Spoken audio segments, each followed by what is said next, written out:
My name is Mirian Nyan. I was born June 19, 1994. I was born in Liberia, a country on the west coast of Africa.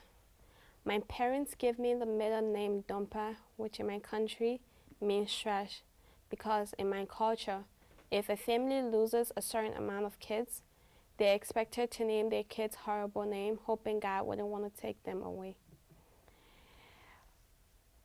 I have a very extended family with four sisters and 3 brothers, and counting. Because my family is so close-knit, we all consider each other brothers and sisters. I vividly remember leaving Liberia when I was 7 years old to go Ghana because a civil war broke out. I don't remember a lot about the war, but what I remember is the sound of gunshots and grenades flying over my house.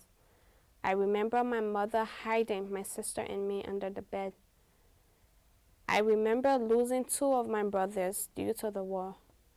I remember starting days with no food and how my parents put themselves in harm's way just to get food. I remember wondering if the people on the outside were trying to take over my country, but not realizing that we, the Liberians, were the ones fighting amongst ourselves. I saw firsthand how distressing a war could be on its civilians.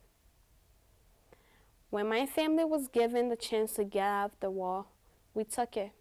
We left Liberia and went Ghana. I remember the trip from Liberia to Ghana. The bus ride lasted several weeks before we made it to our destination. Our destination was Butumburan, a refugee camp located west of Accra, the capital city of Ghana. Butumburan was a safe haven for me and my family after we left my country. After a few weeks on Butumburan, we were able to move in our own house in Tema. I started school very shortly after. The Ghanaian school system is one of the hardest I've ever been through.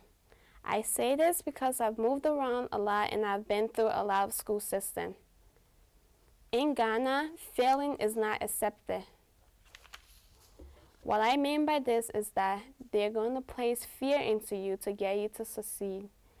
I clearly remember spending all night studying for a spelling test just so I don't get whipped if I fail. My father was able to send for us to come to the United States to live with him. The United States was a complete adjustment for me because not only was the culture completely different, but the schools were completely different. I started the 8th grade year in the United States and I hated it. I remember spending lunch periods in the bathroom. I got bullied a lot because of my accent and I wanted to take advantage of the education being offered. I sat in the front row and asked a lot of questions. Some kids found that very annoying. With all that have happened in my 17 years of life, all I can say is that whatever doesn't break you only makes you stronger. When I was done with middle school, I went on to high school. I realized my high school experience could be whatever I made of it. So I got involved with a lot of different clubs and organizations. I started being more comfortable and started making more friends. I started working for Spindler City Corp the summer of my sophomore year. SCCC is a partnership between national parks and community teamwork. That summer was the most exciting summer of my life, not only because I was going to be working, making money, but also because I was going to be making connections that will last my whole life. I met people like Rachel Chandler, who has been a mentor to me and helped with my college plans. As a Spindler City member, I was encouraged to respect and promote cultural differences. I got opportunities to try things I never thought I would. I went hiking, backpacking, and mountain biking. What a wonderful experience. I worked with the National Park maintenance staff, assisting with projects that foster public enjoyment by keeping local clean.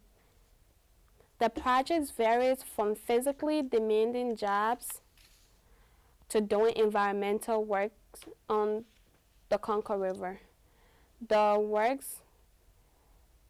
We worked on bigger projects like the Low Folk Festival, helping people find their way around, and running the recycling lot. where we help by gathering cans and trash and compost to keep our community clean. More than 100,000 people came to the folk festival and left with a better understanding on how to reuse stuff instead of just trashing it. In addition to getting great work experience, a day each week is set aside as an educational day for Spindle City member.